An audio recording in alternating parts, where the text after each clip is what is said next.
Hello, everybody. Welcome to Gregsbeerreviews. Let's go see what's in the fridge today.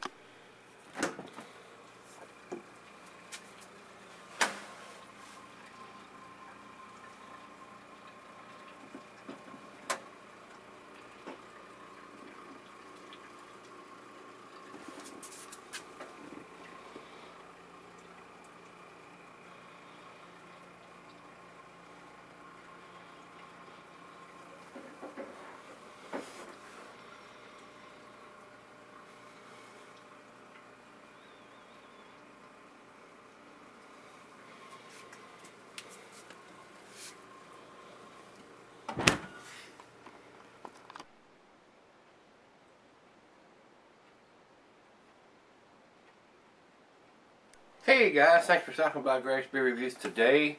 This should be a real treat. Before we get into this, this is Pseudo Sue from Toppling Goliath Brewing Company. There is no ABV on this bottle on the label, and the reason I bring that up is Rate Beer says, let me give you the commercial description. This single hop ale showcases the Citra hop. Named for the largest T-Rex fossil ever discovered, she roars with ferocious aroma of grapefruit, citrus, mango, and evergreen. Delicate in body with a mild bite in the finish. Then it has underneath that, admin note.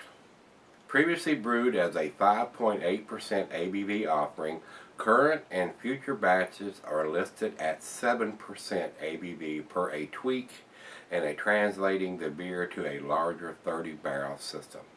Tweaks may continue to change this ABV slightly as they settle on an official end product.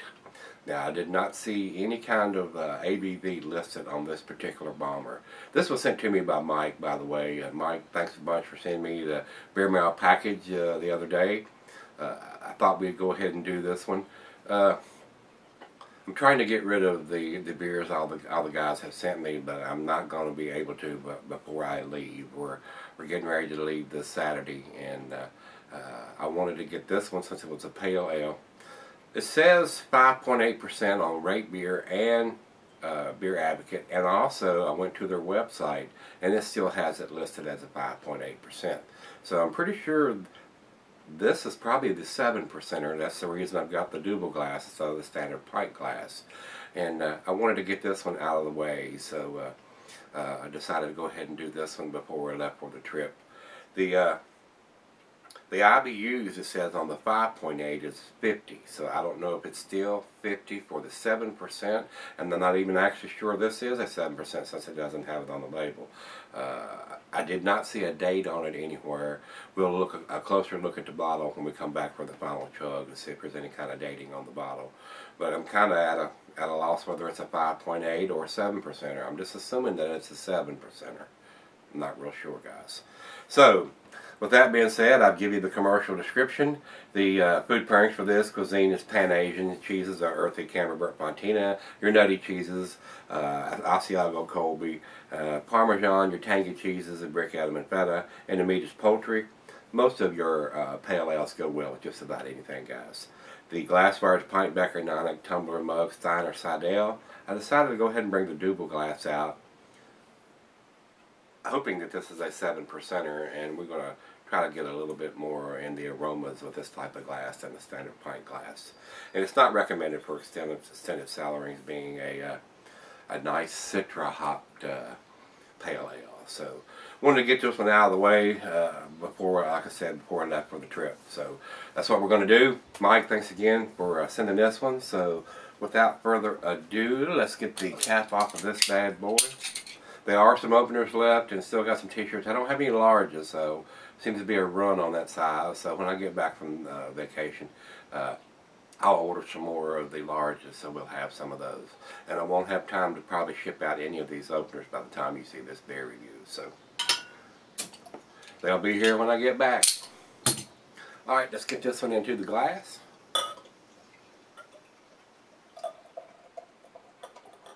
Like I said, this is a bomber, 22 ouncer.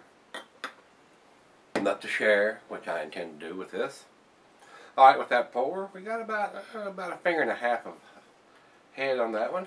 Over into the light. It looks pretty clear, guys. I can see the bulb right through it. It is a nice orange tangerine color. A lot of bubbles streaming up. Looks like it's fairly well carbonated. Let's get a nose on it. Oh yeah, very nice hop profile on this pale ale. Almost smells like an IPA, guys, but the bitterness should be not quite as strong as it is on an IPA. With a 50 on the IBUs, I don't know if that's going to carry over to the 7%er or if it's a little bit, I don't know. They can control that, so we'll see. We'll see how bitter it ends up being. Very nice citrusy. Grapefruit, mango, a lot of tropical fruit notes in there. Maybe some apples, some pears. Some oranges in there and tangerine. Very nice smelling pale ale. Very, very nice smelling. Got a wonderful aroma. Wow. Almost smells like an IPA. It really does. So you don't want to sour this one, guys. If you can get your hands on this and you want to drink it as fresh as possible. And not seeing a date on there, I don't know how we're going to know that. So, Toppling. Yeah, I guess it is Toppling. Toppling Goliath. They're out of Decorah, Iowa. So, wonderful aroma. Let's give it a taste. Cheers, everybody. Cheers, Mark. Thank you, sir.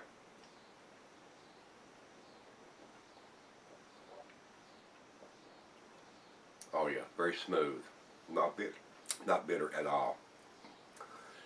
To me, not knowing, I would say the IBUs are right around 50. Not bitter whatsoever. Very easy drinking. A nice introductory beer for somebody that's wanting to get into IPAs. This is a nice hop-forward version of a pale ale.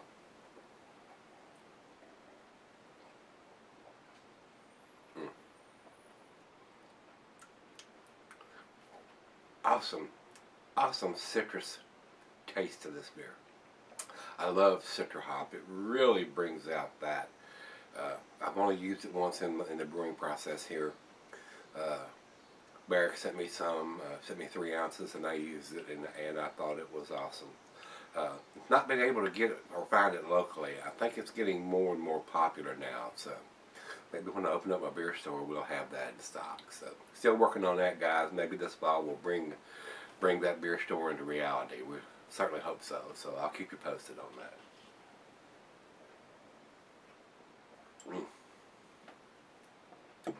That's delicious.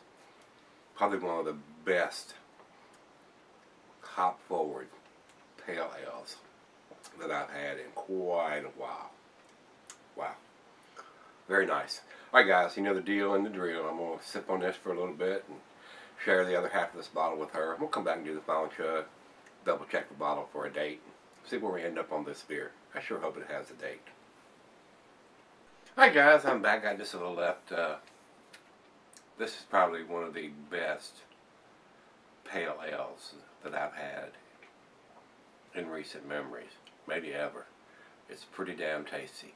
I love the citra hops that they use in this. It has such a nice citrusy, grapefruity, orangey, tangerine, tropical fruit notes of mango, and I mean it's awesome. It's very, very tasty. What troubles me though, guys, it has no date on the bottle, so we don't know how old it is. If you're making the best pale ale in the world, why would you not date it? Guys, let's do the final chug.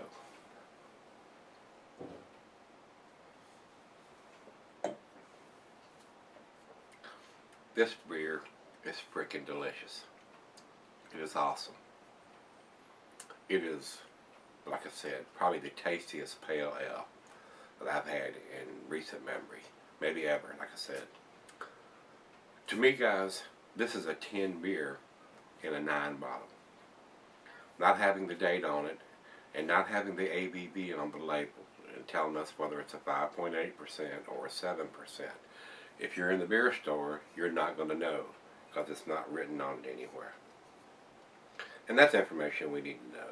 They need to have the ABV on the label, and they need to have the date on the bottle or on the label. So instead of getting the 10, which it deserves, there's information lacking on the bottle, ABV and the date. And even going to the website, it still says 5.8% after it says 7% on the rate beer commercial description. So kind of confusing there, guys. They need to update their website if it's a 7% beer. And Beer Advocate and Rate Beer both needs to update their site if it's a 7% beer instead of telling everybody it's a 5.8%. We need to know that. That's information as a consumer. We need to know what ABV beer we're drinking. So that's how I feel about it. 9 out of 10 for the Pseudo Sue from Toppling Goliath Brewing Company. Over to Beer Advocate, and you know how conservative these guys are. They say 100, world class. It is a world-class beer. It is pretty damn awesome, guys. It's a damn shame we don't have an ABV and a date on it somewhere. And over to Beer Advocate, Rate Beer. Overall, 100. And in the style, 100. So it's unanimous from all three of these, on all three of these ratings, it's a 100. So it doesn't get much better than that, guys. A 100, 100, and a 100. But for me, it gets the 9 because there's information that's not on the bottle that I think we need to know. ABV and the date. So with that being said, Mike, thanks a bunch for sending me this one. This one was freaking awesome. It was delicious. But you guys know how I feel about these things. It has to have the date, especially on a pale or an IPA, a pale that's hop forward, or an IPA. So we know as consumers how old the beer is when we're buying it. Because if you pick it up on the shelf and it has no date on it, how long has it been on that shelf? So, and I have guys tell me all the time, well, it doesn't stay on the shelf. They sell out everything, and that's horse hockey. We need to know that as information. Whether it sells off the shelf in 1 hour, 1 day, 1 week, 1 month, whatever. We need to know that as consumers. And once you buy it, it's in the refrigerator. You can go back and look. Oh, this has been in the bottle 2 weeks, 3 weeks, 4 weeks. I need to drink this up. It's an IPA or it's a hop forward beer. We need to have that information. So that's all I got to say about this one. I thought it was pretty damn awesome. Just need some more info. And Toppling Goliath, if this is a 7% beer, you need to update your website. So because it still says 5.8 on that. The alcohol is so well hidden, it could be a 5.8 or a 7. It could be either one. So let's wrap it up on this. And if you had this one, Pseudo Sue, let me know what you think of it, guys. I think we've got one more beer review to do before I head out on the trip. And like I've told you before, I won't be answering any emails or answering any comments on any of the previous beers that I've done while I'm on my 6-week vacation. So I'm going to take some time off and get away from the beer reviews. Not saying I'm not going to do some along the way, but I'm not going to be posting them until I get back. So one more to go. Join me tomorrow. We'll see what's in the fridge.